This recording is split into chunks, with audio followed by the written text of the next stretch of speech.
My opinion's not valid. Well, you're saying it doesn't Apparently feel like not. a Magic set. No. That's why I'm asking. It's like, did you play during that time? Yeah, Okay. that was when I first started playing Magic. I thought you said your first set was Rivals. Yeah, but those were on the shelf. Like Oh, when I bought packs, the okay. packs I bought were Eldritch Moon, Rivals. Yeah. Okay. Rivals. I played a- excellent. Donkey. Out I probably played more Magic during that period of time than any So other point in my Ixalan time. was a newest set when I first started playing. So like Eldritch Moon, Yes, I see. Kaladesh, Rivals, Ixalan were the packs I was buying. That was right at the start of my break. I've never stopped. I came back in Ikoria hard during COVID. Never stopped. Can't stop, won't stop. Can't Me stop, neither. won't stop. It's not me. Yeah, because I remember catching some of your earlier limited streams. So Mm-hmm. are you recorded already? Yeah. Okay, good. So to start, instead of just saying I don't like this, it doesn't feel like a Magic set, why does this not feel like a Magic set to you versus other sets that a lot of people have said take them out? Which I think the argument of like, oh, my immersion's broken, I think is a stupid argument anyway. But No, like, I think that's actually a reason. That's because that's part of my argument. so too. where do you draw the line? Why is like Neo Kamigawa okay, OTJ okay, Aether Drift okay, Dustmourne? Those are They're in universe places. Yeah, they're places around the Magic's history. They've these been- are fine. places that have been established in the lore for quite some time. OTJ and Dustmourne? Dustmourne is new. OTJ is technically a new place, but it's all the old characters. It's all the in-universe stuff. Yeah, but I think it's almost more offensive when it's like established characters and No, then that would be you just no put, different. That'd be no different than a planeswalking to a different plane. I think it's more offensive if it's just like established characters and you're just putting like the cowboy hat or like the detective hat on them. it's fine. Or it's like it's Magic, but it's pod racing. But I'm not saying like I'm against this, but I'm saying it's weird to hate the UB thing because it's like immersion breaking. But I thought you hated the UB thing. I don't care. Oh, so now you don't care. I've said this before. It's like the Lord of the Rings, the Final Fantasy. I have always said this about Final If it Fantasy. feels like it's a good fit, I think I'm going to be interested to see how the Avatar stuff feels. 'Cause the Avatar feels more cartoony to me, but it still is like kind of like elemental magic. There's conflict between like government stuff. Like it there's could a lot be of a magic. It could be a Magic set. That's a Magic setting. But again, it's like who am I or who is anyone to be like, okay, Lord of the Rings and Final Fantasy are okay, but Warhammer, too many guns, so that one's not okay. But I don't like any of them really. Okay, that's okay, I guess. Like again, like everyone's gonna have their opinion. I was just curious, like why, like what the thought process was of. It's like more, some of the more immersion-breaking Magic sets.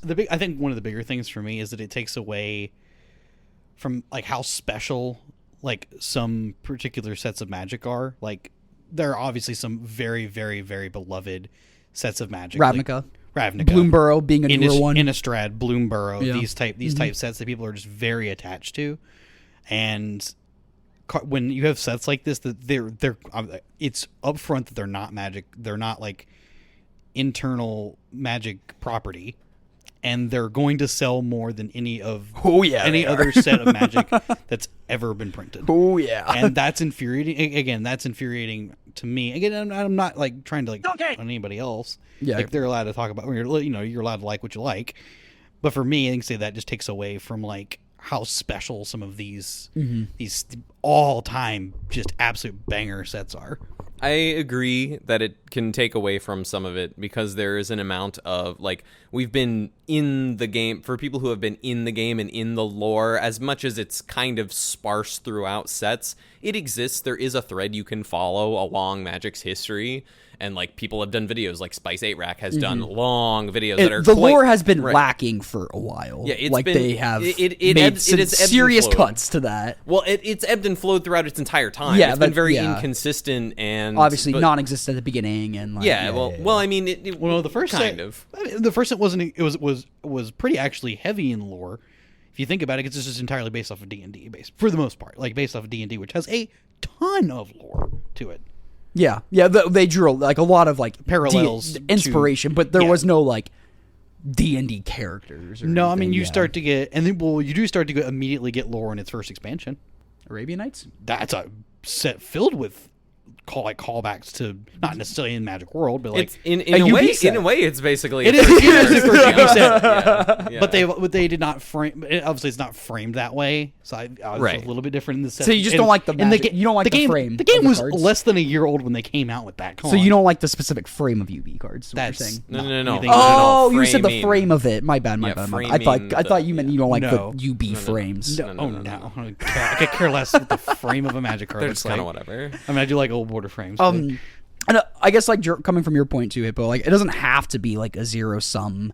Like, oh, this set's doing super well, so like it takes the attention off like Ravnica or Innistrad. Like it doesn't have to be a zero sum game. And like if anything, we're gonna get so many new players. Like I listen to a Yu-Gi-Oh podcast. And because I don't know, they talk about pop culture stuff too, and it's like interesting. They're interesting people, so I enjoyed their podcast.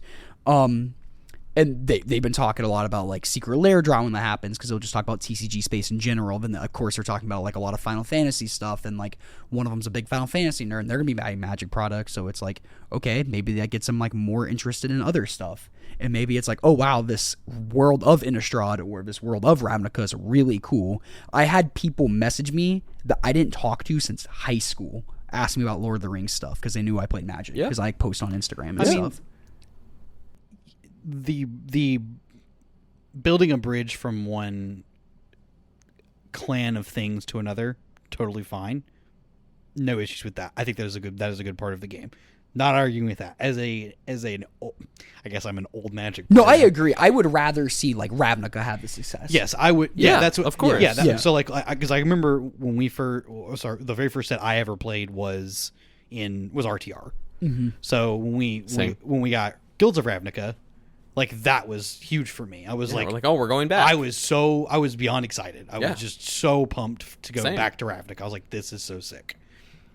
Was it a successful block? Maybe not so much, but But I think it sucks when they almost like, I don't want to say like, at this point at this point is a requirement to make these sets that make them this much money. Like And- they're not going to get away from that. Yeah. It's a business thing, because yeah. as much as it's good that it's going to bring new players, it does feel that it is kind of sacrificing an amount of sentiment with very established players, which when we, especially coming from the competitive community that like James and I primarily came up in, and Cameron, you've also been in as well, it just like, it is primarily these like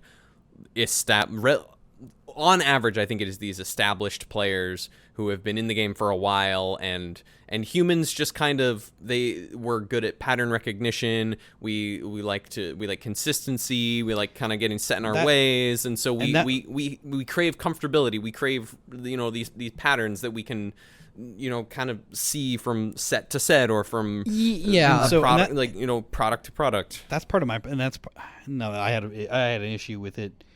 Not necessarily what the IP was. I have no issues with that. I don't care about any of these. Like whatever it is, it doesn't really matter to me. Like whatever IP may be. But like the very first one that ever crossed the boundary was that Walking Dead Secret Lair. Nothing with. I don't like Secret Lairs to begin with. I think that was the first mechanically unique one, because we had the Godzillas before. Well, yeah, yes. No, the Godzilla ones came after in Ikoria. I guess it was after. Yeah. Yeah. Oh, okay. Because it was pre-COVID. Yes. Yes, it was. Oh, pre-COVID. okay. It was pre-COVID. Yes. But like that is like I said, I don't like Secret Lairs because I don't like, again, you mentioned this like very familiarity thing issue. Well, that's that's kind of in the same vein. It's like I don't even know what half of like like a Magic card is when it hits the table because of how many different arts there are for a card nowadays. Like I'm saying I should be able to. I would like to be able to, we'll phrase that a little differently, to be able to just look at a card art and go, that's what that is.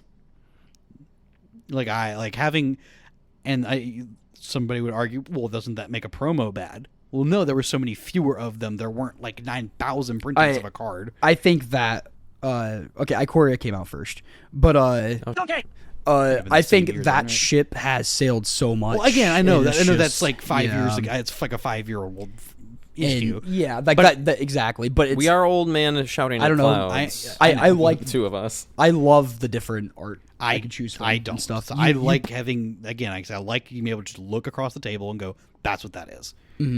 I am a fan of the showcase frames for each set. I think they're Yeah, I think some of them are awesome kind of immersion. but some of them are really, That's really hella sweet. immersion, dude. Yeah. Put me in that world, baby. Like Say what you will about the Assassin's Creed mini set, like it didn't do too well, and like there's only a handful of cards that are seeing any play at all across any format. But like Forgot that happened. the Animus frame for the showcase, that is sick. If you like played any Assassin's Creed, like that thing is sick. did not, so it does not hold any appeal. Yeah, and that's fine. People, that's just like an aesthetics thing. So should they make less aesthetically appealing things just to make it a little bit more recognizable? I'm not or should they like cater towards people? I'm not arguing like it, for yeah. my old man. Yeah, my yeah, old yeah, man yeah, yeah. clout. I'm not arguing for myself here. But so you do realize that it's like, okay, the other people have different aesthetics though. That's what I'm saying though. Like I never argued that was that wasn't the case. Yeah. No, I'm not. I'm saying I don't like that. Yeah. I just want to be able to look at across. Like if I'm playing a competitive game of Magic, That's what I was I don't asking, want yeah. 9,000 arts of a card to exist, and I just not know what the hell one of them is when it's put on the stack. But I'm saying that you have the realization to know that that's just not how it is. Yeah, I'm not. Yeah, that's not. And you're not sitting there trying to argue with that. Exactly. That's yeah, not my argument yeah. at all. So I wanted to throw it back because I had a point about like wishing that other sets would do well too, Yes, because my whole thing was like when I first started playing was like that Ixalan era, and then my first standard was Guilds of Ravnica Legion. So I really have a fondness of Ravnica too. In MKM did nothing for me. Murders at Karlov Manor. I'll be honest, MKM did not do anything for me. And I think stuff like that, and where like the story, like read the story, and it's kind of just like that story was just kind of poopy, just kind of standalone. All this Phyrexian build up beforehand, and it just kind of like okay, done in two everything's sets. reverted. Yeah, Right. it's done 2 sets. Everybody that was complete is now reverted. Everything's fine. There's some Omen Paths now, like The all Omen this Path stuff I like. Yeah, I like do. I do Omen too. Path I do stuff. too. Like, But all of the, I think the sloppy, like, I don't want to say sloppy because someone spent time on it, and I'm sure that they're probably overworked and underpaid. And that stuff, when you kind of make a bad Ravnica set, is more offensive than I don't. Well, I didn't Counterspell look at- SpongeBob meme. I didn't really look at that set as a Ravnica set. right, it's not a Ravnica. It's Clue, the set. Yeah, with it's not Ravnica characters. No, but just on Ravnica. with Ravnica, it's Clue with Ravnica Right, it's characters. Clue on It does not. Ravnica. It does not have Ravnica feel. I liked it, but I'm extremely biased. Are my guilds like represented? Like, is that a prominent part of the set? No, it was not. What are you What are you talking about? Boros was the best draft deck. Elegant Parlor is not a place I would see Aurelia, the war cop angel, War chilling. cop angel. Yeah, Yeah, no. certainly not a sacred foundry. Correct. It's like It's a room, Like and it's a mountain plains. I'd rather not have UB sets, but like I'm aware that that's never gonna happen. Like Pandora's box has been opened. Exactly. yeah, they did it once, and then therefore they will continue. It made them a lot of money. It's gonna make them a lot of money. Yeah. It's probably gonna grow the game, if anything. Yeah. And I understand. exactly, like, it's probably gonna be like an overall plus. I wish they would slope down a little bit on the start instead of just exploding it right out the gate. Right. What bothers me the most is a 6 set a year standard, and those sets going to be $200 plus. Like I can't. We talked about this before. There's no way I'm going to be able to keep up with that. I'm not planning on buying any sealed product for Final Fantasy. No, As, like, I never. Some of the cards I are don't like, buy I don't sealed buy. product. No, I don't buy sealed product at all. But it's just going to be none of annoying us if there's do. going to be a Shieldred level standard card every set. Is what I'm saying is going to be annoying. Like if standard gets shaken up that much, and cards are being. I mean, Like we've had order your clouds. They find Corey Steelcutter. Woo! I mean, we've had that before, where there's like the one. Obviously, there's even the one right now, like Shoulder. It's an expensive card. We've had it before. Jace, Rinse Prodigy. Yes. We've had these cards before. So it's not like it's a foreign. And even thing. back there, they're $90 booster boxes though. So I think it's just going to be a little bit more frequent now. Correct. When it's a $220 booster box after tax or whatever. Right. And then it's 6 of them a year. So maybe your $140 playset card is only good for 2 sets in standard. I have some news to break to you. Hit me.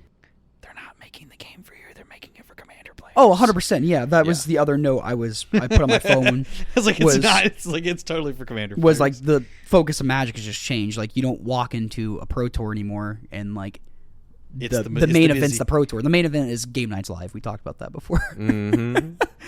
which is why I saw in our Discord like that people were starting to talk about MagicCon Atlanta, and I'm like, this might be an Atlanta event that I just don't go to. Yeah. I spilled my way through MagicCons, but Unless the creator team turns a kind eye on the email I sent them because we missed the submission deadline for the creator because they badges. didn't tell you when it was. Not No, because they we're didn't late. Not advertise because it. we're lazy. I emailed someone in that department months ago, and no one told me anything. So Yeah, that's annoying. So Yeah. I hope I will go if we get a free ticket to go. yeah. But currently, probably not going. Yeah, No. agree. Which Which is really is sad because really I unfortunate. don't know that there's an Atlanta event that I've missed in the last 10 years. Yeah. Which sucks. It's a full-on MagicCon. It will have a Pauper Cup, which is one of the biggest U.S. Pauper tournaments we get. Yeah, Like, I just don't. I don't want to pay for like a weekend thing that I'm not even going to really use that much. Badge is expensive. That's my biggest issue. Hotel. I don't Yeah, care. well, we I don't care know. about the normal traveling expenses of playing, of going to a tournament, of playing Magic. That's not my problem. It's I just don't want to pay to enter a building. Yep. That's my hugest issue, and I get why they do it. Yeah. I think it's a bit much, but what do I know? I don't run tournaments. Should I intro? I guess so. Is it too late for? Thanks everyone for listening to me be an old man and screaming at clouds. I wanted to talk Well, about it's this good like because 3 months ago. and, We need to talk about everyone talks about this, and I guess we haven't talked about it like a ton, but we let it settle down. Yeah, Let the- let it settle down. yeah. Like it's Final Fantasy's on the way, and like there's just bringing this all back into the news cycle and the content cycle for Magic.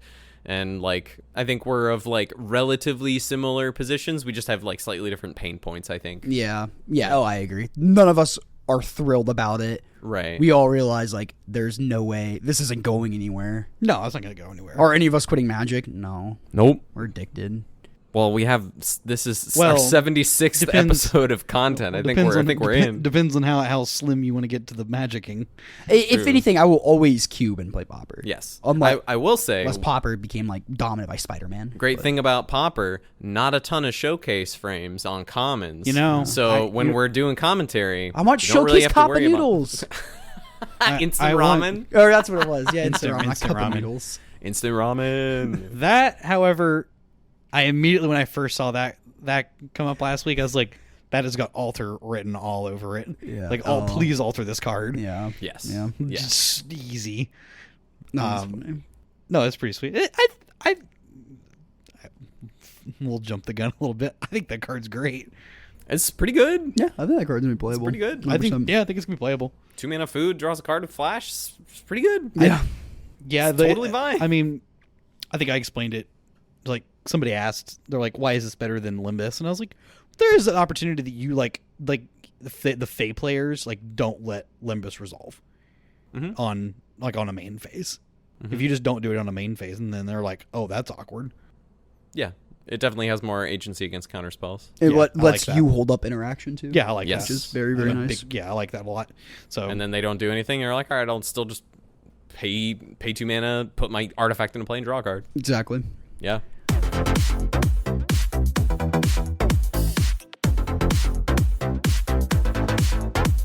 Welcome back, everybody, to another episode of the Common Ground Podcast. Your favorite podcast. We talk about your favorite format, Paupers. This is episode 76. I am your co-host, Cameron Schindler, joined as always by the mic holding, stand forgetting, no pop filtering, the slash slinging, hash slash slinging, trash slinging. slinging. Did you say hash slinging? Hash slinging, I trash am not slinging. selling drugs. Hash slinging's pretty funny. I didn't even. I was doing the SpongeBob thing. I knew what you were doing. Oh, Well, I don't- you mean people- another Universal's Beyond set? Yeah. My coworkers, they make Thomas Gunn. SpongeBob. Thank you. My coworkers make SpongeBob references all the time, and I'm like, is that from something? They're like, You just gotta watch SpongeBob, it. and I'm like, I bet. I don't know these things. I bet if We you didn't have typed it on TV. YouTube- No, that is like our generation's brain rot. That is Yeah. what our generation's brain rot. Oh, it's is. so well we weren't written. allowed to have TV. it's stuff. so good. Yeah. Stephen Hill. I wouldn't call it Hillenberg- brain rot. It's so Of well the written. time, that's what Yeah. brain rot would have been. I guess. Yeah. Yeah. But it's Like good. you can't tell me that ladle is not actual brain rot. I know that one. I'll find I like know the mayonnaise joke too. I'll find like Is SpongeBob mayonnaise- like reference compilations, and I'll just If send you it to are a you. music person in any sort of degree, Yeah, you know that the one. mayonnaise joke. Yeah. It's mayonnaise. Mayonnaise and it's true. Anyway, Also hello, I'm joined by Thomas. Universe Beyond hater, That's me. cool looking card, no framed, only I want my cards old bordered. he wants them and all only one art. all in black and white. I hate that they changed the card frame in 6th edition. James Hippo Hieronymus. 7th edition, sorry. I do love original Wait, or original 8th frames. edition. It is 8th edition. I do love original or I'm not old- 60. What a zoomer. I do love old border Magic cards. I do too. Yes. I will again. It's back on Yeah, that. yeah, I yeah. How will do we feel fully- about that? Like retro, old I think bordering, it's a newer little cards? Well, I was just going to reiterate that I understand that there is. That Do we I am, hate that? I am in the complete minority of any of this. Sure. I get Yes. that. I don't even know where that conversation's going. from like an editing. I do. Where? I can get you there. Okay. No, like in the episode where Oh, it's going. I got you there. Oh, okay. So, talking about old, it's like things we really don't like. Say, I don't like these universes beyond. It's like, well, what colors does the Pauper format not like? Well, that's not what I meant. But What a powerful segue. I meant like the first conversation we have. I don't know where at in the episode it's going. Is Oh, what it's I meant. just that whole thing is just the opening. The opening, got it. They've just heard it. But they just heard it all. I appreciate the 6th segue, like what Hippo said. We're gonna be talking about a little bit of Derek, Lum of the Pod, asked what we think. Yeah. After stuff is settled, what we think the worst colors are. So we'll probably spend a little bit of time on that and talk about challenges. Do we got any events to plug first? Well, we'll also chat about there was a Pauper Qualifier on Magic Online as well, and those tend to get a much bigger turnout as they qualify towards the Mox. What day was it? Series. I believe it was on Saturday. Okay. I'll double check that. But yeah, we'll have that to look at as well. In terms of tournaments to shout out, I do want to give a quick shout out. We missed it in our email, sadly. I guess we've been a little lax on checking the old email. But the Pauper to the People group in Leipzig, out in Germany, across the pond, they had a big tournament. They had it's sold out, over 128 players. And it's they're also part of the Italian Pauper League that feeds into Paupergeddon. So this was like a big points tournament for that. They had a bunch of sponsors. There was coverage. So I'll include a link to their Twitch and or their YouTube in the links, so you can go back and watch the VODs for that. And yeah, we hope everyone had a great time. I asked them if they could send over some results if they have those posted somewhere. So maybe next week, if we have those, we can give a quick little chat and look over their top 8 at least. I think that would be great. Heck yeah. So yeah, a big shout out and thanks for your patience on us not being good stewards of the email. But that's okay. We're humans. We're busy. We have lives. Other than that, just the other tournaments that are coming up. We have the Indianapolis Capital or Commons at the Capitol. There we go. Upwards of a 2K at the NRG Series event in Indianapolis. That'll be June 29th. That's a Sunday event. I think starts around 11 or noon. All the information is down below. We will be there along with Derek Smith and maybe some other of our local crew who are also potentially going to come up. We might have pressured Hunter into going last week. Yeah, it's going to be a lot of fun. And I think Ooh, I got a shout out. you got a shout out. Cube voting opens May 20th. It does. It's not May 20th when you're hearing this. It will already be open when they hear this. Yeah, though. but I have 2 cubes in there. I have For CubeCon. yeah, Let's for go. CubeCon. I didn't even say that. For CubeCon, I have the Graveyard Cube, and the second one is called Team Tilt Foil Peasant Cube, and they're all under my hand. No, they should be under my name, Cameron Schindler. Yeah. Cameron Schindler. Yeah. Cube Cobra, it's Man Bear Pig, I think. Yep. But like, Little turd. Oh no. Krasad just knocking Hippo's coke down. He likes straws. Go vote for those cubes. Yeah, vote for Cameron's cubes. All right. Did Dan submit his desert cube? Well, actually, I think we'll probably put in a link for everyone in our friend groups. Yeah. If they submit. Yeah. Because I think cool. Anna. Well, it'll be in waves, so we may not have a link like right Yes, away, but but we keep, could keep an eye out. When link it the pops up, cubes, we'll like share the it. Cube Because I think, Cobra links. I think guess. Anna. Yeah, I think yeah. Anna is putting the Boomer cube. Yeah. Oh, sick. Yep. Yeah. Anna said she's doing that. Nice. Cool. Worst Worst color? Should we start from best to worst or worst to best? Well, I mean, I think it's just let's start with where we were just before this big shakeup we've had over the last month or so. Like, black was very clearly like the thing to be doing between Deadly Dispute, Snuff Out for Brood Scale itself. The Packdoll Terror decks were popping off. I have some bad news for you. Brood Scale was a colorless card. Well, it was partially a black deck. Jeez. I'm just it was a very good Deadly Dispute deck. I agree with you. No arguments there. But that's where we were. Black was very good. I think the Jund colors in particular were all doing quite well. And blue and white, I think blue was still fine, but I think blue and white were kind of lagging a little behind. Would y'all think that's kind of fair assessment? Blue lagging behind in quotes. Like, it wasn't the best thing to do for It was pretty good though. 4 months. And everybody was like, Like, Fate definitely put blue, like, gave it its spot. Yeah. Like, blue was like, it was the best blue deck. Yes. Yeah, but people sitting there saying like, "Oh, Counterspell's like really, really bad," and it's like, okay, it might not be the 1,000% card it normally is right now in the format. Like, blue's not the best thing to do for once in Pauper's lifespan. It's not a bad thing. Yeah. So the worst color? Well, back then was probably white too. Yeah, But I would agree. And now it's probably still white. it's probably still I would white. agree. It's still white. We still see like, God, since like glitters has been banned, it's probably just white just hasn't been that great. You know, No, unless like, you're like able to make white like a super aggressively leaning color. Mm-hmm. It's really going to be very difficult for white to have that spot. It's like basically never going to be first ever. Yeah, It is a lack of a few different things. It is a lack of a good wrath.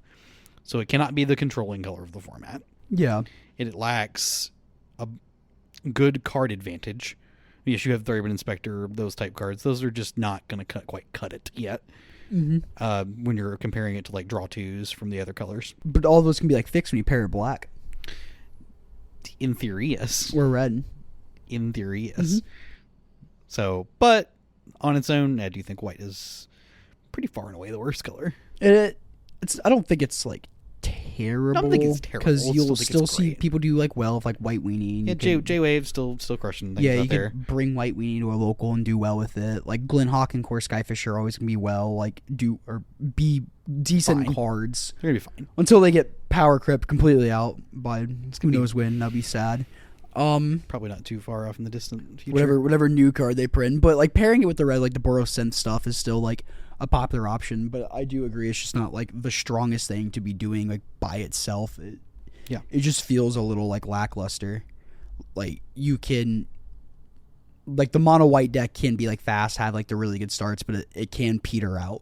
Like it does lack like the card advantage, and I think more so than anything else, it's the lack of card advantage in itself that kind of makes it the worst color, because all these other cards have decent card advantage. Like black has the Deadly Disputes, red has Synth. Yeah, you need to have a lot of moving pieces or have things that play off of each other synergistically in order to assemble some sort of card advantage engine in white with like Core Skyfisher and those types of things, rather than just having cards that are just intrinsically good on their own. I was going to say the same thing. Like versus white, your card advantage is like Core Skyfisher, Ephemerates, Militia Buglers, Thraben Inspectors.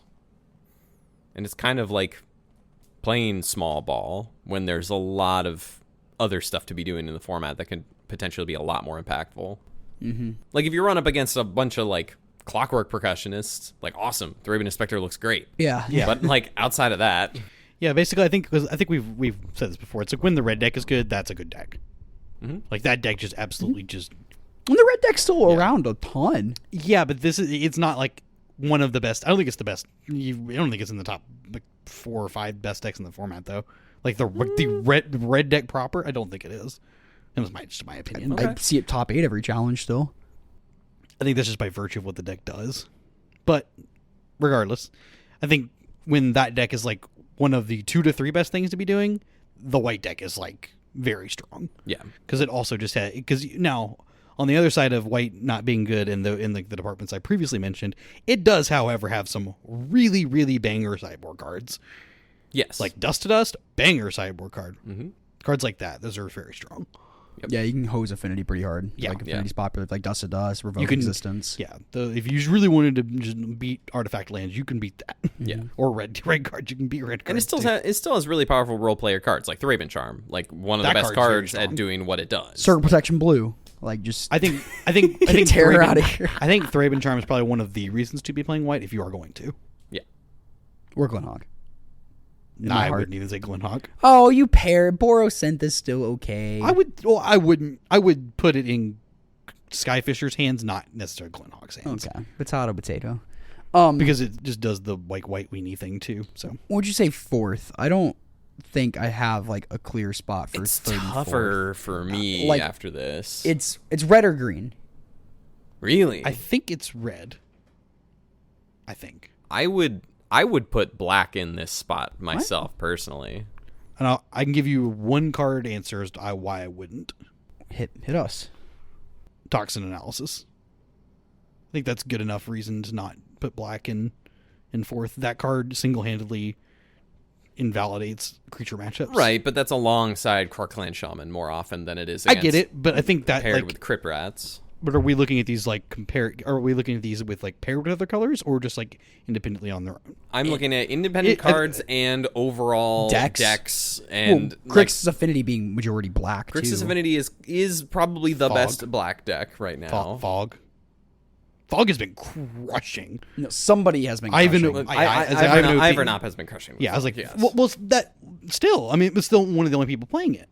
It's true. Yeah. If you're like one of the only people playing, you're doing well with it. That says something about that. Yeah, and And we're the still... blue-black decks show up every once in a while. They are quite good still. Like, I'm looking at this Pauper Qualifier, like, spoiler alerts, but, like, we see Dredge, mainly a black deck. We see blue-black fairies, obviously, a Snuff Out's still holding weight. equally blue and black deck there. We see Jund Wildfires in, like, we'll see... I think it's red is fourth. That's just me. So we got some discrepancy. So what, Thomas, what about black makes you think if, like... I this is just lower think in the I just think list? the other three colors of blue, green, and red are seeing a lot more representation in the winning metagame than black is in particular. Between the blue decks being Fae, Terror, High Tide, you have mono red, you have the red dredge, you have green playing a role in a lot of these areas. You've got elves, fog. I mean, some of these decks do also have some black cards, but I think the other three colors, in my opinion, from what I'm seeing, I think that black is lagging behind those other three by just a little bit. Okay. Yeah, that's fair. It just depends on how you identify each deck. Like Walls has like kind of every color, but it's a green deck. It's a green Yeah, I would deck. call it a like green deck. you know, like things like that. Like these green creature combo decks are really, really strong right now. They're doing well, and then all the other usual things are kind of popping up just like at the medium frequency around that, the blue decks. So I would say green, so we all three have a different answer. interesting. Cool. Yeah. What about number 3? I've got Burger blue. King I've got blue Footlights. here. And number 3. You have blue at number 3. Yeah. I've got red at number 3. I would put red at number 3 as well. Yeah. I think the representation from, like, the burn deck being so high still, Yep. like, it's... I don't know. Austin will text me like, I tried playing League and I just played burn 3 times in a row. I'm like, Jesus. I think that's a Magic Online issue. I don't think that's like a necessarily a metagame issue. That's people wanting to like fly through leagues. They just play the red deck because it crushes trophies. Yeah, and it's still something to, like, take in consideration. It's still doing well in challenges too. Oh, I'm not arguing. Yeah, like we see it in almost every top 8 of a challenge at least once, if not the top 8 of a top 16, a couple copies there. Mono red is such a thing for people in paper too. Like, people can make it like their personality to be like the red gamer and stuff like that. So I hate the word stuff like that, but it also has that's like, a phrase, not a word. Yeah, fair. That's one word. But it has other elements, not just like the aggro elements too. It's the backbone of like Grixis Affinity too, besides black, I guess. It's part of the backbone of that with the Cart Clan Tox Analysis combo there. Breath Weapon's a very powerful sideboard card. Makeshift Munitions giving decks reach. We see Jund Wildfires, and like red is an important part of that deck too. The Wildfires bolt part, and Lightning Bolt just still being such an efficient card. Like, it's Elves isn't splashing red for no reason, you know? Sure. Yeah.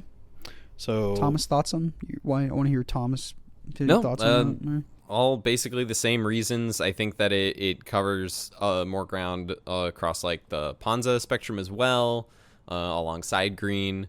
Writhing Chrysalis, as much as it is a colorless card, it you need red to cast it. Like it's kind of needs to be grouped feels like in. such a green card. It is definitely more. It definitely feels like more of a green card, but it you gotta have that. You gotta have that mountain. Yeah, that card alone makes me feel bad for putting green in fourth.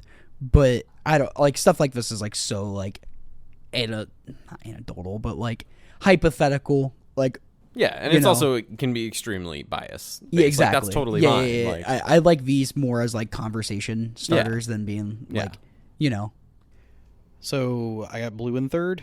It's not the greatest position currently. Like it's fine. It's always gonna be fine. It's gonna be the color that will be the most forever fine, like until the end of time. But it's not doing anything like impressive. Like there's no deck that I'm just like, oh my god, this deck is blowing people away. Like there's not one. Is there a deck right now that does that? No, but I think again, there's no blue deck that's just like. But is that a knock on the color if there's not any other color that's doing that either?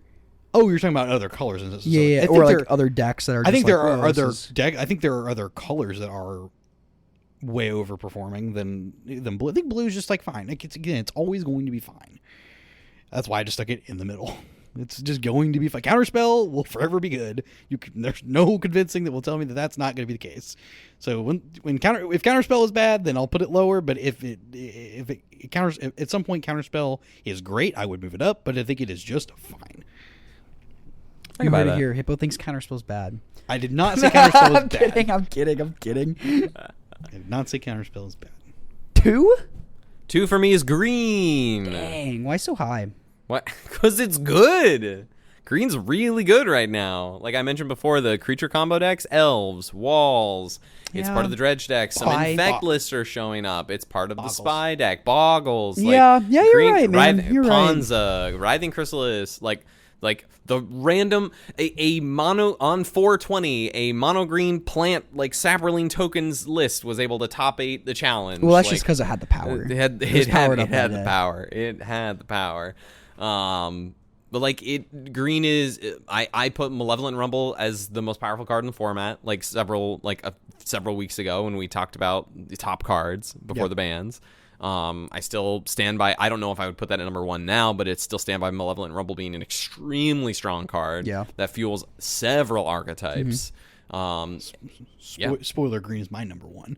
Excellent. Like it's just so strong. It's kind of like the combo colored right now too. It is right now. I think like the creature. It's one of the two. Creature combo. I was like, creature combo. I was like, high tide. Yeah, it's like the backbone of like a lot of combos right now. Yeah. Like you can't like one land spy, not one land spy. I guess that too, but the whole 5-6 land spy thing we talked about last episode. Like you said, defenders or walls combo. Like those are like really popular. Elves, I would call a weird combo deck. You could make some argument about fog being a weird combo deck. It kind of is. Fog plays its own sort of game, it does doesn't its own weird control-ish thing. I wouldn't even call it control. No, I know. I guess fog. You control your life total being It is a control deck. But if you have to choose one, I think it's a control deck. But yeah, fog is kind of its own sub. No, you combo treasures and Stream of Thought. Is that a combo? That's just a win condition for a control deck. Isn't all combos just a win condition? Cameron Butterfly meme. Is this Cameron? How many combo decks have existed in the game where you don't want to win as fast as possible? It's really hard to find a deck where you don't want to win as fast as possible. Splinter Twin? That deck wanted to win on turn 4. Are you kidding? It wanted to win when the shields were down. Yeah, but it wanted to win the game on turn 4. It can win the game on which turn meant 4. Turn 4. It's a deck that wanted to win as fast as possible. I disagree. You are not going to sit here and tell me that deck did not want to win as fast as possible. Hang on. Let me. My argument. Any deck that can win as early as turn 4, of course, wants to in an ideal scenario. However, Splinter Twin, the reason why it was so good and so dominant, it's a combo control deck. It's two different things. It could win when it needed to, when it wanted to. It didn't have to. I understand. Because you have the lightning fog deck, bolts and Snapcaster Mages. The fog deck cannot do that. I kind of agree with Thomas on that because like the brute scale kind of played the same way. Yeah, it's brute like, scale did the same thing. it's killing me on like turn 3. But I'm saying you want to win the game as fast as possible. Cool, I do. I want to win to- the game as fast as possible with Fog. Too. Can I finish? Yeah, I've got more points on this. So, yes, the goal is obviously to win and guarantee the win. Yes. That's part of why you played Splinter Twin. Is you're just like, oh, I'll tap my opponent out on their turn 3 because they hold up their 1 mana for Path to Exile, and now they don't have it, and then they lose the game. So, same goes here, but you can't do that here. Like, there's no possibility of winning the game on turn 4 with Fog. Like, that does not work. You cannot do that. No, but your analogy was saying if whatever turn I can try to win the game by, that's the turn I would prefer to win the game by. That just works with any Magic deck, elves. That's the part that I'm trying to refute because I think that just because you can win as early as turn 4 doesn't mean that is when you always want to win. That's what I'm picking apart because I think you want to win. That's not what I'm saying. Oh, no, okay. I no, that is what you said. That's but not. I know that's not the saying. point. I know that's not the point you're originally trying to make, but that is the point you also made. You're trying to make the point about Fog not being a combo deck that doesn't want to win as fast as possible, and I agree with that. Yes. Yeah. But you use the analogy of Splinter Twin being a deck that wants to win as fast as possible. I didn't say Splinter Twin. You threw Splinter Twin out there. I said that You deck said goes. Splinter Twin. I said Splinter Twin. Well, somebody said Splinter Twin. It wasn't me. I was It wasn't arguing me. on the point of Splinter Twin can win the game on turn 4. That was the point of Splinter Twin. It had the option to do such. It did have the option, but that wasn't the point. But anyway, we'll move on. I can win the game on turn 29 or something with Fog. Maybe? 2 different decks. Yeah. Yes. At a point. Not arguing that. Those are very different decks. Oh, let me try to think. No, I'm kidding. I can't argue I that. was like, I that's like love- say that even Flock control deck. That is just this deck. That is Yeah. literally what this deck is, aside from having counter spells. That deck can attack with a 5/5 every once in a while. It had a 5/5. It had a big angel on the sideboard. Did it? Yeah. Fog can attack with like 10/10s. Yeah. Crypt Rats, sure. Yeah. If you want to play A Basilisk Gate on my Crypt Rats or my Kalani. but not every list is even playing a Basilisk Gate. The one list that matters is What, the one that you're playing? no Ivernop. The only list that matters. Okay. I love playing Devil's Advocate. I had a point. I won't Devil's Advocate that. I won't try to. I can argue Fog is a mid-range deck. I can argue that. I can argue it's a control deck. I can argue it's a combo deck. Can't argue it's an aggro deck. That one's a little harder. No, that one's pretty tough. That one's pretty tough. Not a combo deck. What Sorry, number? not a combo deck. What number are we on? That was number 2 for you. Yeah, I said green is my number 2. What's the difference between Treasures and Stream of Thought and Deceiver Exarch and Splitter? Oh my god. Turn- What's y'all's number 2? Turn count? So that's what makes a combo is a turn deck count? No, you're just doing this to play Devil's Advocate, like you literally just said. No. You are. I know better. He's trying to force you to speak Is it my number critically. 2? Because you said Either of you. he said. What'd you say? Didn't say anything yet. We're just I've arguing got about Bla- Splitter I've Twin. got I've got black at number 2. I think it's Me too. I think it's a spot down from where it was previously pre-ban because I think Deadly Dispute just put it way above. All the black draw twos are still very good. Refurbished Familiar is still a hell of a card. The Black Fog deck is very powerful. All the backbone of these like Wildfire Affinity decks are all because of Refurbished Familiar. Draw twos are still incredibly The draw powerful. twos are still very powerful. It adding toxin analysis with the Cart Clan. Yes, and like the Crypt Rats is really good. Yeah, I think all those reasons. I think it's still one of the strongest performing colors. I add all of that. Plus but- the Spy deck. but Because the one- Spy deck's really, really strong too. The one thing I'd add on that is it not going number 2 because of a Deadly Dispute banning. It going number 2 because of the Brood Scale getting banned. So I feel like that deck just Put it over the top. yeah. I agree. And that deck played Deadly Dispute the best out of any other deck too. So. And it forced you to play Snuff Out to be able to deal with Yeah. it. It was the best way to It deal with forced the Grid whole Scale. entire format to turn into playing, like you said, Snuff Outs and High Mystic So- Wish on. Man, we haven't seen a lot of Pact Alters lately. I know. No. That kind of Someone's got to get out there. Isn't that crazy how well those did during Paupergeddon and it just disappeared? Well, the format changed. We talked about why. Yeah, I know. It's still wild. I still think there's something there that people can mess with. And Cali Guys did really well with Altertron post Yeah. Brute Skill ban too. So obviously it's out there. It's a thing you can do. It is a common that is legal in the format. oh, there's a lot of those. Yeah. So you and I have Tell the me- same number one. You and I have the same number 1. Nope, me and Thomas do. Oh, you put green way down there. I forgot. Blue? Yeah. Yeah. Oh, hell yeah. Yeah. Talk to me about green? Yeah, I said green's the best. Yeah. Yeah. Talk to me.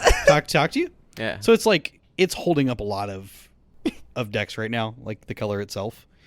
Imagine like walls and elves, for example. You're being held up by those like winding ways and Malevolent Rumble, Malevolent Lead the Rumbles, Lead the Stampede. Stampede. All these like role player cards in whatever these decks are. There's so many of them right now, and they're all in green. Yeah, I feel bad for putting green low because like talking about, I'm like, oh yeah, you do. I forgot about Lightning Chrysalis, which is very much a green It's a green card. card. Yeah. The Ponza decks are all very good. I forgot about Malevolent Rumble. Land grant. It was like land. Well, that whole any cycle. Of, Yeah. any of the Cycle, land yeah, creatures green grabbers. in green in the spy deck are all very all The obviously walls, taken the taken instead elves. of Yep. yeah. I think any of the I think it may not be the best color at like dealing with opposing stuff, That never but is. I think it is going to. I think it is the stuff. I think it is the color that's making people answer questions. Yeah, Yeah, it's asking good questions right and now. that seems to be like a good spot to be in Pauper right now is Yeah. being the one, hey, answer this, hey, answer this. Yeah, and I think green is doing that the best. In a weird way, Fog almost does that too. You are almost the one asking him questions in a really, really weird way of being like, hey, can you play this once I escape turn 5? Can you play this new sub game of Magic we're playing? Because we all agree that whatever game Fog wins, it's past turn 10. So like once you're in like the first 5 turns can be kind of hard to get off the ground for the deck. So like once you're in that mid to late game against Fog, you're asking the question, can you play this new card game I invented where attacking's illegal? It's like Lorcana. We don't attack each other. Yeah, we quest for lore. And then in my green deck, I get to equip Viridian Longbow. Yeah, we're just watching. Yeah, yeah, That's pretty sick. exactly. See, that's an answer to that question. I feel bad. Like I said, I feel bad for putting it that low. It's probably not correct, but again, more of a conversation starter. Yeah. To be like, oh yeah, you're right. Green is really a huge backbone of a lot of combo decks and other stuff. It's holding up a lot right now. Yeah, it is holding up a ton, and it's kind of like one of those sayings. Honestly, besides white, it's like, where do the rest of the colors go? Like if you said any argument for any of the colors but white, I could understand. Yeah, we all argument. agree that it's like the worst. Like you could. Just sad. Yeah, It is sad. Exactly. But here yeah. we are. It's been like that since like post Glitter's ban too. So like if you argue that red or green or blue or black's the best, I can be like, yeah, I can understand that. Yeah, Deadly Speed is really powerful. You are just going to town on my fingers, Croissant. It is. It's so powerful they banned it. Yeah, yeah, exactly. And I will always refer to those effects as Deadly Dispute. And just, yeah. Why blue, Thomas? You terror? I might be a little Get it? biased. Get it? I You might, terror? terror. Which is funny because I was taking my bias out of my true. rankings. Were you? Is that possible to do? Bias out of like my color preferences in Pauper? Yeah. Okay, but you always have some bias. Yes, there's bias. Okay, Yes, okay, yes. okay. If you have an opinion, you have a bias. Of some Yes, variety. okay. I'm good. talking about my bias of like my preference of Pauper decks. Okay, good. Because I obviously am like not like a huge, not like a huge green mage. Like yeah, that is true. I thought you were claiming you made an unbiased opinion. no, because then I was like, if that were the case, I would just put white at number 1, and I think that's not the truth at all. this whole podcast is biased. It's true, it is. It's true. There's a lot of Name bias. one thing it's not biased. Croissant. Water. Ooh. Why? What was the question? One thing that's not biased. Well, I mean, it might be It's all biased. sad things. Yeah, actually, like water. Death and Water greed can and be water. biased. Yeah, it definitely can. Oh be, yeah, yeah. this buoyancy's a thing. I was like, well, it can be. I was like, it can be. There's It's a a bunch of different different thing. ways if you wanted to go about yes, that. yes, Well, yes. I was thinking like oil separating from water, like a Yeah, oil. yeah, That is yeah, one yeah, thing. yeah, Yeah, yeah, it's for it can be hydrophobic Density, I was yeah. like, it was like hydrophobic items as Yep, well. Like yep. water doesn't agree with it. Is that the for water's sure. fault? Whose fault is that? Okay. I love blue. Yeah, you do. I love blue cards. I think You like to feel smart. I like. You like to Well, feel smart. I am smart, and then it manifests itself in my You like to excellent feel play. smart by brainstorming. That's what most people who brainstorm putting feel. a spell like on top of my library. Oh, look, this is here. I flipped my Delver. Weird. No, I just think that the blue decks are still very, very strong, and you're able to do a lot of things with them, whether it's some version of these new combo decks like High Tide and other things like Familiars, which is also kind of a blue deck that, like, it's, I think Familiars is also kind of a white deck too, which is like, you know, I think, but I think like it definitely trends more into the blue space. I think Flickertron treads in this like blue, all the colors territory. Yeah. And just of like these other maybe more clunkier combo It's definitely decks. not colorless, I can tell you that. There you go. You definitely need colored mana to cast your Yep, spells. you do. crazy. That's why you play these little trinkety artifacts that say you can do that. Yeah, I know, except for when you just have When you Morgan don't have them, Naturotron, yeah, it's you know, just like, never wow, this mind. deck's terrible. You know, really weird. But no, I think the High Tide decks have proven that they are a thing that you can do, and besides that, the Fae decks and Terror decks are still just so strong and really, really good at combating the combo decks that have been coming up in the metagame over the last few weeks and being able to have the counterspell answers to them. Grixis Affinity is a blue deck in many ways. There's often blue splashes for sideboard cards, like there are elves decks that might splash some blue cards out of the sideboard. The spy splashing blue. Yeah, the spy combo maybe sometimes has some dispels in the board nowadays. Like there's a lot of good pieces that blue brings to the table. And yeah, I mean, I'm just a big fan of a spell pierce. I love a good spell pierce. Until you don't. You're also a fan of a bad spell pierce. Hey, That's it true. allowed my friend That's very to win true. a tournament. That is so- true. Allowed? It did. It It allowed. cer- My it- mistake it allowed certainly did Cameron allow to win him a to win tournament. Are you taking away from my victory? No, I'm owning my mistake that led to. The fact that I had to sit there and watch it and couldn't say anything. You also was- got very lucky hitting all of your Cavaliers. Yeah, I planned that. Yeah. All my Cavaliers milled a Cavalier. It was so funny. Yeah. God. This is the plan. Yeah. we're not going to spell pierce the Karn, and then we're going to rot the spell pierce in our hand. Yeah. The deck that makes 30 mana. Yeah. But Oh, anyway, no, that was I rough. love a good spell pierce. I will be registering it in Indy in the modern event, and Shocking. I will likely register spell pierce in the Indy event in June for Pauper. So That's a long ways away. it is. Not really. I was like, June's like, Yeah. It's a month and a half. Oh, is it? What day on June? June 29th.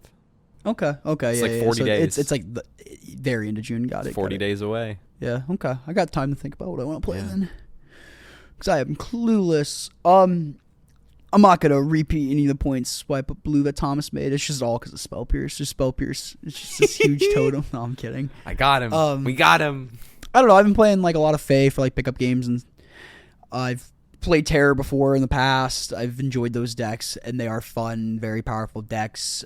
Blue is able to put pressure down with Terrors or with your stupid Flyers and keep up the card advantage. And Fae, at least with like the ninjas, Terror is kind of harder to keep up the card advantage. You can get to the point where you can pay 5 for lowering reveal, but that's not your end goal by any means. But once you have that pressure and that the way to back it up with like a counter spell, it gets pretty threatening. But it also lives and dies with that sword, because sometimes you mental note and you hit terror when you draw like a deep analysis. Never- and you're like, never had that holy happen. crap, you never had that It's never happen? happened to me. That's fantastic. My mental notes are wonderful almost all the time. Well, one day they're gonna fail you, and you were like, "Wow, this is the worst deck ever." I don't know what you're talking about. That's cope. You're coping. I'm considering playing a hammer deck for this modern event. Of course I'm coping. Oof. Dude, this cutter card's really fucked up. Yeah, Cutter's sick. Cutter is sick. Hippo. I guess they're counterpoints. if you gave- want I gave blue. my- Yeah. I'm not going to argue with your point. Yeah. Oh, think- yeah. Exactly. I think Terror is a good deck. It's hard to argue I- against any of the points on why these colors On any are good. of the Yeah. colors land where we have them. Yeah. Other than white. Yeah, other than Other than white. white, I That think is the one we'll argue against. Yeah, That's kind of yeah. funny. They're all pretty close. I do think green and blue are a little bit ahead of, and I mean, you guys argued for black, and I can see that as well. But I think blue and green are just a little bit ahead of the others. Then why is there no Simic deck? Oh, wait, there's a Simic deck right now. Never mind. It's Infect. There's a version of that. Yeah, there's an Infect running around. Do some challenges. I had a side tangent that you made me think of real quick. Hit me with a When you side said- tangent, and then let's like if there's like a couple decks to hop around on the challenges, cool. But then we can dig into the qualifier. Yeah, okay. Actually, there are a I'd couple begin for decks that. I can think of right off the top of my head for the challenges. Yeah. Okay, yeah. sick. This is completely off topic, but you said make you feel smart. It was Vintage Cube. I was playing against friend of the pod Ryan, and I Yeah. had what is it? Arian, the Selesnya 3 mana Arwen. Arwen. It's not Look up the card. It's a 2/2 indestructible. 2/3. It's 1 green white for a 2/2. It's indestructible on its own, or it's indestructible counter. It's a two- You it's can- a 2/2. It's a 2/2. You can remove a counter, and it itself gains a lifelink counter, and then the other creature gains gains a indestructible and lifelink counter, Yeah. And a +1/+1 counter. and a on plus each. plus counter. Sorry, on both. Yep. So Card is very cool. it's a 2/2, like you said. It's like a 2/2 indestructible that can beat a really annoying blocker, attacker, but it can protect something else. Regular Caracas. I had that in play, and I played a Pyroglyph. I know Ryan has a Mystical Tutor, and I know he has Sunfall and Fracture Identity in the deck. So I'm like, okay, if he Sunfalls, I can kill a lot of stuff on the board with my Jit with 4 counters on it, and he'll only have a 1/1, I could beat a 1/1 easily. If he Fractured Identities the Pyroglyph, since it exiles, there's no point in giving it indestructible. I can block it with my 2/2 indefinitely, or keep swinging in with my 2/2, and there's 4 counters on my Jit on this 2/2, so the Pyroglyph's not worth hitting. Yeah. It'll die. And so I pass the 1 mana up. He Mystical Tutors. He grabs Fracture Identity, and I like kind of pick up my card, the Arwen. I don't know. Arwen. Cool, I did say it right.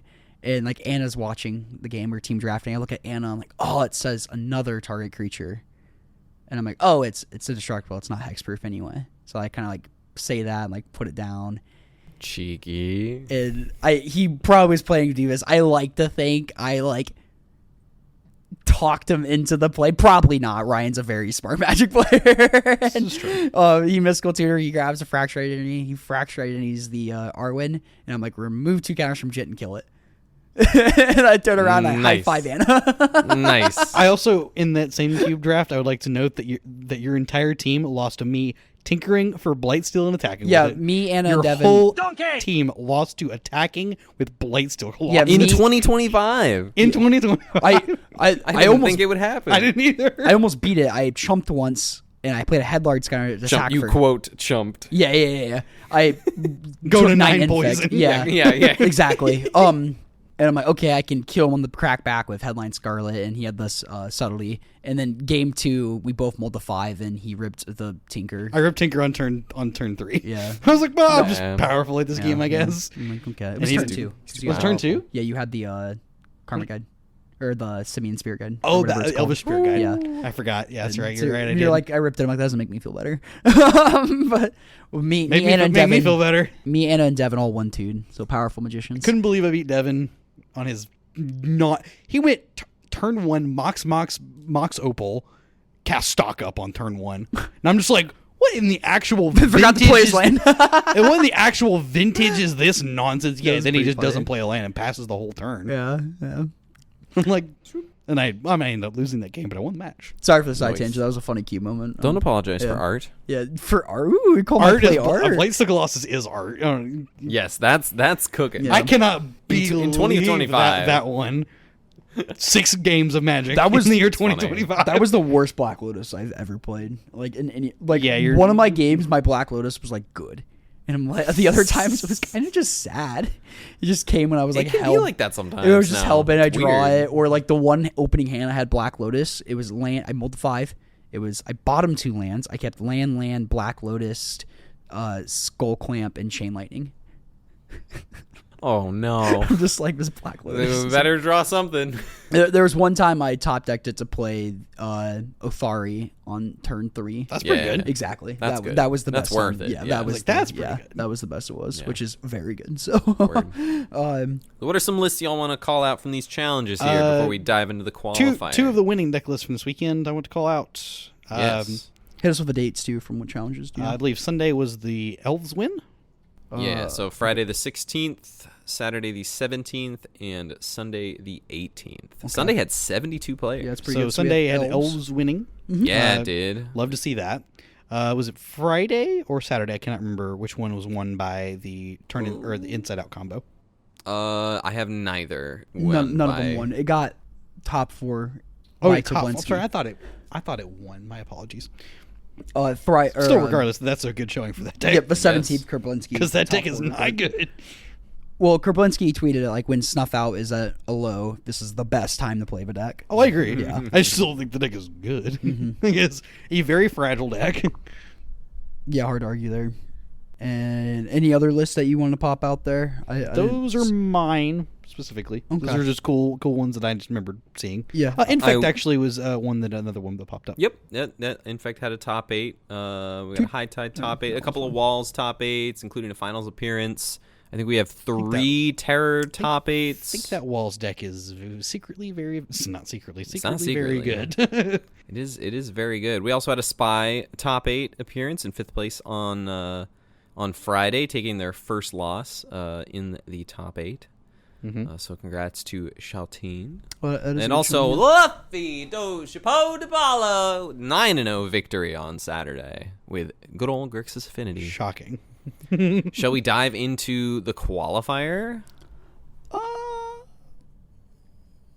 Sure. Yeah, let's do that. Alrighty. This is the MTGO Pauper Qualifier for the season. It was on, looks like it was Friday, May 16th. There were 178 players. That's a lot of players. It's a lot of players. And these folks are playing for spots in the, basically if you top 8 this event, then you get to play in it'll end up be like maybe like 30-ish people event. It goes like 5 or 6 rounds later on in the season, and the winner of that event gets to play in the actual Magic Online Championship showcase, the top 8 with thousands of dollars on the line, split between 2 formats. Is that the one with the AI promotion? That they messed up. Who was the player that? Yuki Ichikawa. No, what was the name they called him? Yukon Ikbikaway. That is heinously bad. Just like hire a person. Just hire a person. And he responded with such grace on Twitter, I will say. Cuz you could like It's so funny because the screen cap. They literally posted the tweet with like the screen cap from the broadcast of the tournament with his name on it. Yeah, Yuki which is Ichikawa. that's embarrassing. Yeah, he has been such a stone cold killer for They've so been long. saying crazy, insane Magic player. Yeah, they've been saying like the AI posts that they've been posting on the Mox or the Magic Online Twitter account are gold. You have to go read them. They're funny. Oh my god. Yeah. Terrible. What grace of a response though on Twitter. Really Yuki Ichikawa seems like a solid dude. One of the coolest matches I've ever seen in all of coverage history is him playing. It's one of the coolest lines. What match was it? It was Pro Tour top 8? Was it top 8? Yes, it was a top 8. Yeah. It was Pro Tour M15, the one where Even Flock won. Yeah. But it was his match against Jackson Cunningham. Oh. There was one of the most brilliant lines I have ever seen on coverage. And it was, I don't remember exactly what it was, but I remember it involved. It was a Scoos thing, right? It was a Scavenging Ooze and a Golgari Charm. Were involved. Ooh. Such a cool line. Hell yeah. So very cool. It was something that said like destroy target creature of power, yeah, blah blah, and Golgari charmed himself to get under it. It was cool. Yeah, it was sick. It was, he just made his thing small enough to get underneath it. It was pretty sick. But because it was an Elspeth, wasn't it an Elspeth? I think it was an Elspeth. Like destroy all creatures powerful greater. No. I'm sorry. It was a Selesnya Charm. Yes. It was at 5. Yes. Neg 1. Yes, You neg 1 it. You use the neg 1 ability on Golgari Charm. So the to Selesnya Charm subtract it fizzles. down to a 4, so it just fizzles. Yeah. It was like, but the whole match was just so very cool. Yeah. Very cool mid range. That's the kind of magic I like. Yeah, I mean that's where we first came up. Yeah. We started going to Grand Prix and stuff. Of course, we're gonna hold that in like a we're gonna put that era on a pedestal. Of course. Yeah. Yeah, but nowadays this Steel Cutter card, you guys, this core Steel Cutter. We had the Monastery Mentor back in my day. This is 2025 Monastery you still Mentor. Get it. Yeah, you still get Monastery. It's just a 2 mana red artifact that you can find with Stoneforge Mystic. I've been playing that deck. Is it Prowess? Find it with Stoneforge Mystic, James. I understand that does not increase the attractiveness of the card. Why not? Because the card is so zoomer. Card is beyond Zoomer. It does not feel Zoomer. That I gotta card tell is so ya. Zoomer. It is, but it does not feel. It feels so good. I've played with it. It is so Zoomer. It feels so hot. It's so Zoomer. So good. You're also Zoomer brained a little bit more than I am too. Sure, that's fair. So Okay. when my I'll take Stoneforge Mystic goes and gets a Sword of Fire and Ice, you come talk to me. But if it's getting a Corey Steelcutter, I'm just not. I'll let you know when I build my time machine. Thank you. Yeah, I appreciate you're you. welcome. No, that's not even the real OG. Let me know when it gets. It's a batter skull. No, Well, I would have gotten both. Sword but of Light and Shadow. I've gotten that. Isn't that what? Fire and Ice and Light and Shadow. Yeah, were where the the two decks was that the Those are the two originals. Blade deck, whatever it was. No, you played the original Blade. You talking about Legacy? No, Glint. Glint Blade. It was Sword of Feast and Famine. Yeah, there you go. The black Glint green Blade. sword. Famine. That's Yeah. newer than Fire and Ice. And Fire and Light Ice, Shadow Fire and Ice, and Light and Shadow are the old ones. from the OG block. Oh, Yeah. Well, that's what they played in Standard. My bad. With Stoneforge Mystic. That's what they. Yeah, they did play in like Mirrodin Siege. Yeah, but I'm talking about. absolutely. But when I talk about Stoneforge Mystic, it's in Devon. Anyway, Texas, these right? Pauper Qualifier results. In 8th place, Season of Mists, playing a very nice list of Jund Wildfire with some spicy additions. Well, they're claiming it's spicy. This is a Walker 735 list piloted by Season of Mists, adding just a couple of Pulse of Marasa into the list to increase its staying power, its consistency. Crypt Incursion, also a really cool card here. Crypt Incursion, also very cool. In 7th place, Domo Arigator on Blue-Black Fairies. In 6th place, Out Zeru on Grixis Affinity. In 4th place, Galeo Gaio on Dredge. In 4th place, Ereso Picasso on Elves. In 3rd place, Makashiok on Cawgates. In 2nd place, Brew Kid M playing Walls Combo. And in 1st place, with an 11-0 record, Mac Smith playing High Tide. James is cracking his So a couple knuckles. things. One, Max Smith is an absolutely incredible Magic player. Yes, this is true. Runs around in all those like cube servers and stuff like Yep. that. Crushes those things. Yep. This has not surprised me. I think he'd also been working on this with some of those same folks.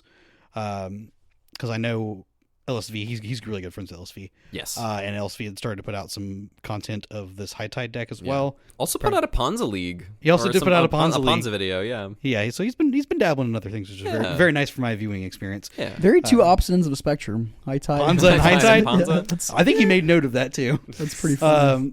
But I assume that is there was some hand in that little circle of people. If they're playing Pauper, then they probably were playing for this event, if I had to guess. This gives me, again, Mac, very, very good Pauper, or not Pauper player. I don't think Mac really ever plays Pauper at all, but very good Magic player in general. Picking up the de facto combo deck of the format and crushing with it. Just ripping This through is people. a symptom of good Magic player more than anything else. Are they like a known combo player or anything? You Not know, necessarily or- known okay, combo okay. player, just a good Magic player. We'll play Gotcha. whatever. Yeah. I, does I look- like that you won't give any stock to High Tide just being like I a said- good. I a did powerful say thing. the de facto combo deck of the format, Sure. which would indicate that it is good. Oh, we'll take it. We'll take it. We'll take it. We'll take it. I'll throw Kelly Guys a bone on that one. Yeah. So yeah, I think that's huge there. Yeah. I need to play. I have yet to play against this deck, and like no one's ever bought it High because Tide? I don't play Moto, so I've never played against it. You should watch some content of it. There's I've seen it. okay. Like I just haven't played against it. Okay. Like I know how it works and everything. Like I've watched like videos of people playing it now, so like okay, I get it. But I've yet to actually play against it. It's so, I gotta admit, this is so funny that I hate this deck because this is one of my favorite commander decks that I've ever played. It's actually a High Tide Jace deck. Oh, that sounds sick. It was very, very fun. I loved that deck. And then say, look at that color green coming in second there too. There And it is. third. And yeah. Well, top Yeah. four. And white. And black.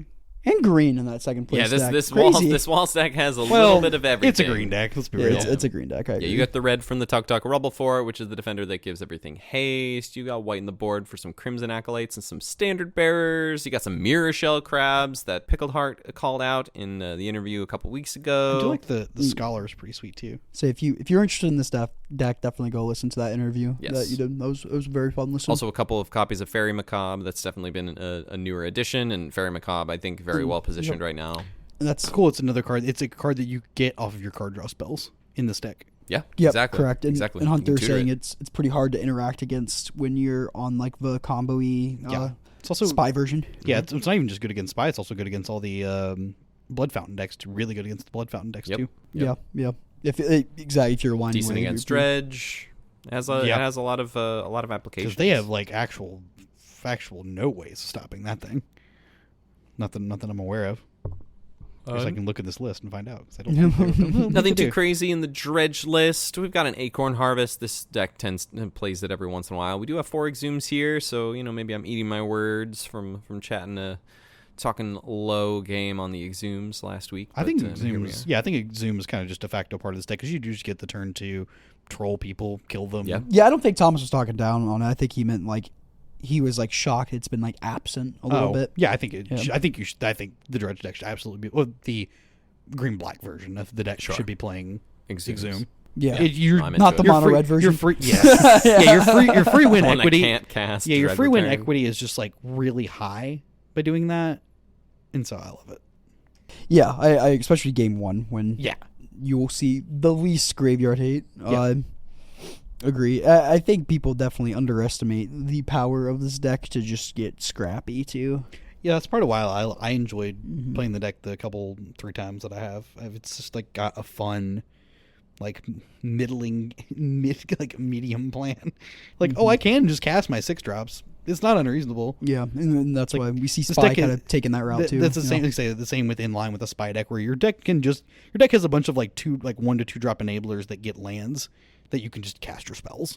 Yeah. Totally fine. Is that plan A? No. No, It's a, is it a fine plan? Yeah. That's what you did back in the day. Well, still now, I guess, with like Living End. Like, Yeah, you just yeah, we play talked these a like little bit. idiots, and then you're just like, at some point, if they've killed enough of them, then you're just like, yeah, I'm just gonna start slamming 4 and 5s and 6s like every turn, and then you're gonna die.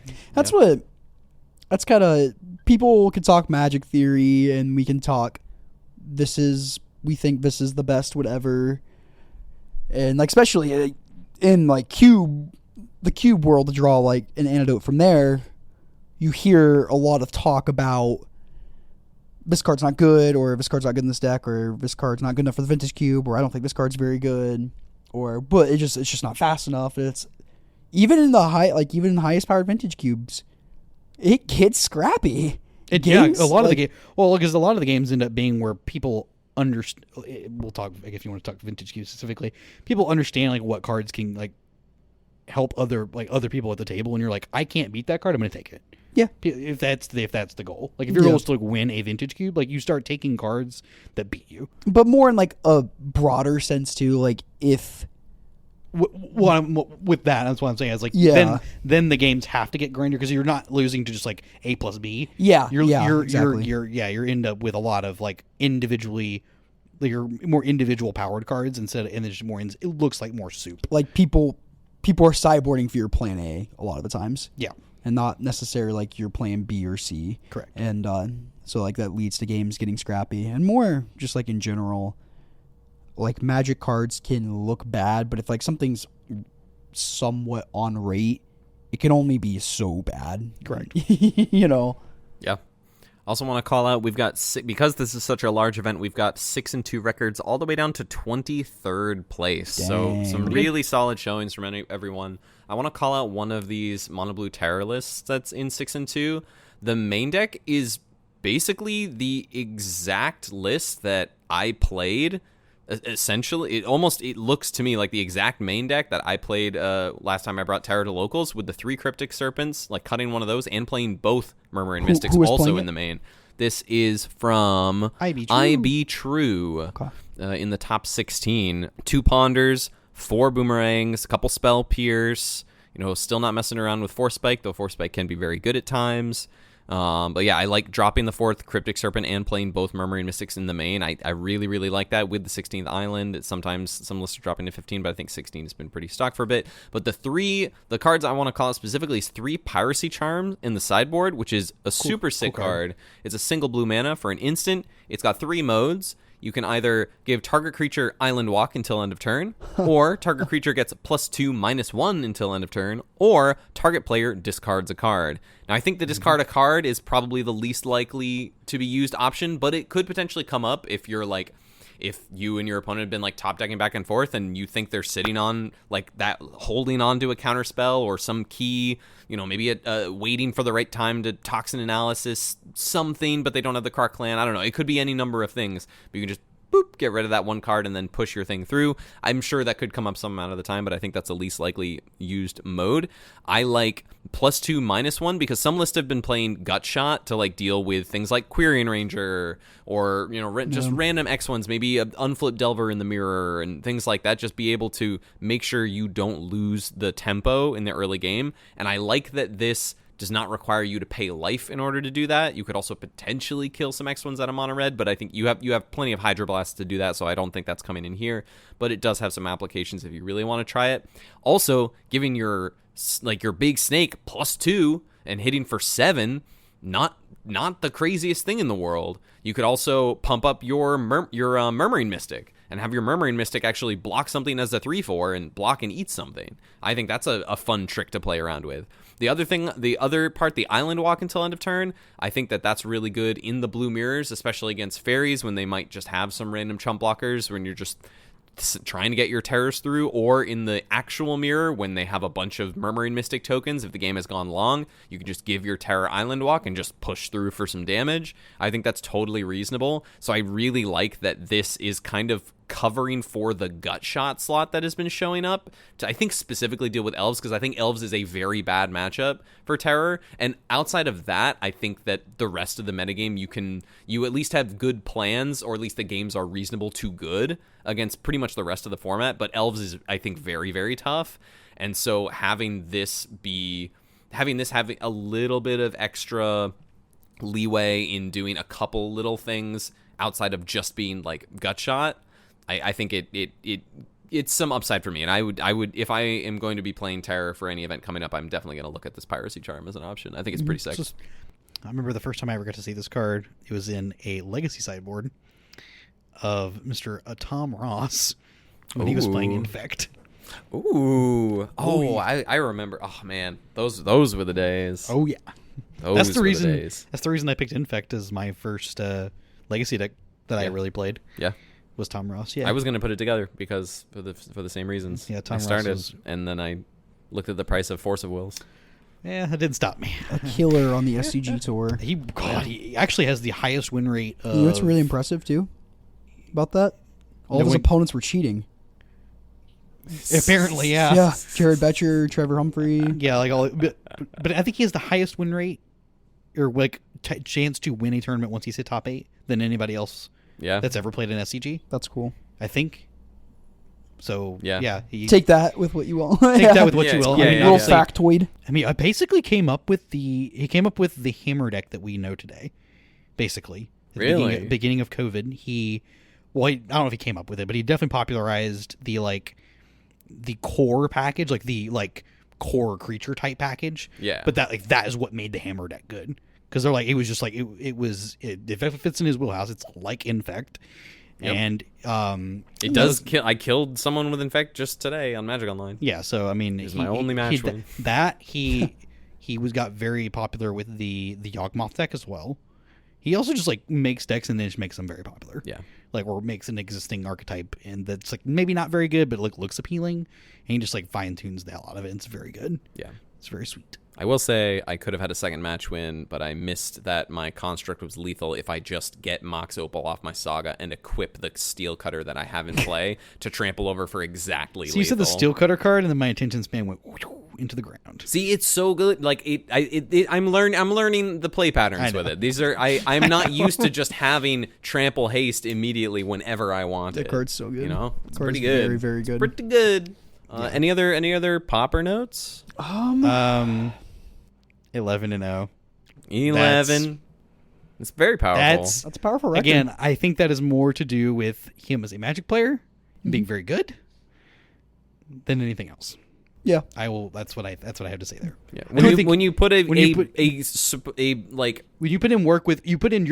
hard work with other people who also work hard and know how to play hard. Yes. Then that's high skill ceiling deck. Right. Yes, it's high skill. Yes, because it is just intrinsically a broken thing to be doing. Yeah. And so if you can play it, quote, perfectly or as close to perfectly as possible for 11 rounds, then like you're probably gonna win the tournament. Yeah. You know, that's how that has to go in order to win a tournament. Oh yeah, and you have to get lucky sometimes too. Oh, you get very lucky. Yeah. Yep, that's part of winning Magic. Yeah, 11 wins like, is pretty impressive. Like mulling the 5 and top decking the Tinker. You need.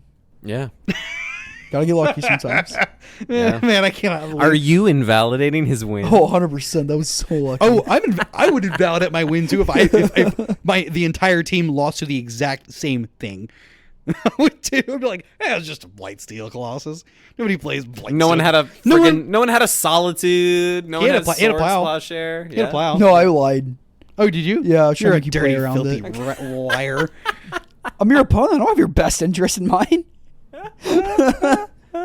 Because I'm like, cool, Blightsteel me. I'm going to plow it. And I said that round 1. And now everybody thought I had Swords to Plowshare.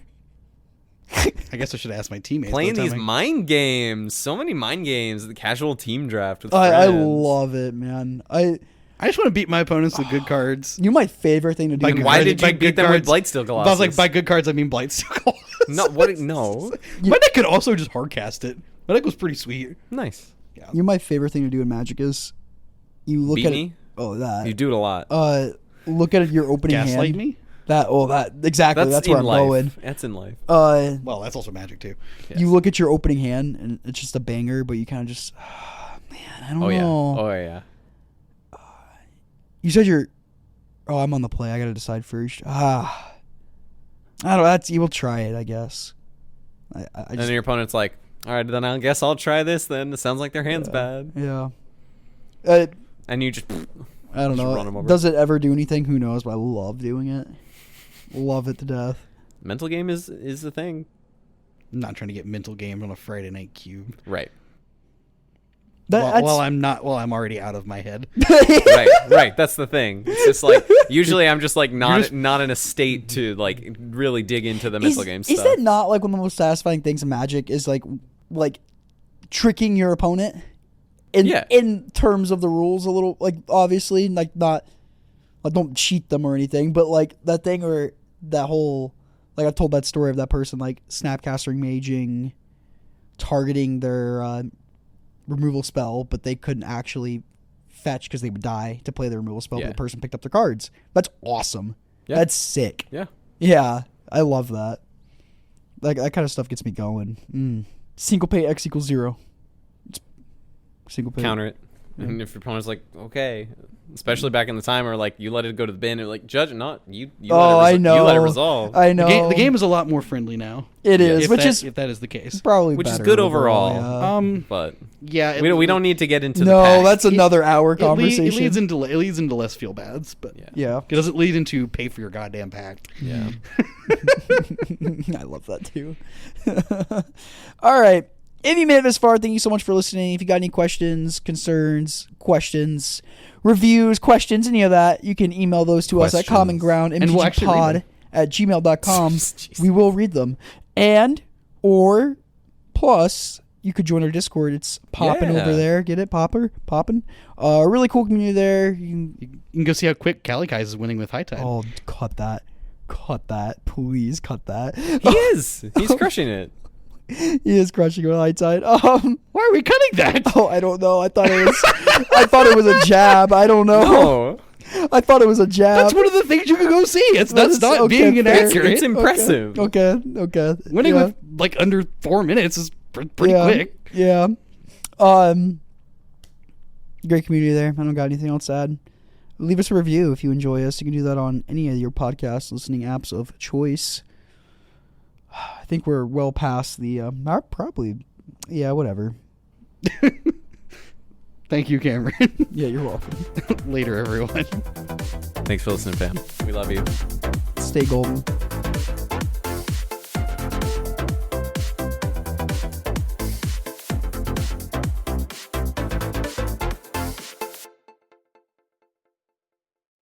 I saw the Wonder Years in a cave Wednesday. It was fantastic. Okay. It was they had a string set too. It's very beautiful. Ooh. I cried. All right. Hell yeah. That's it. I just want to say that. I'm done. Hell yeah. So. Now we're done.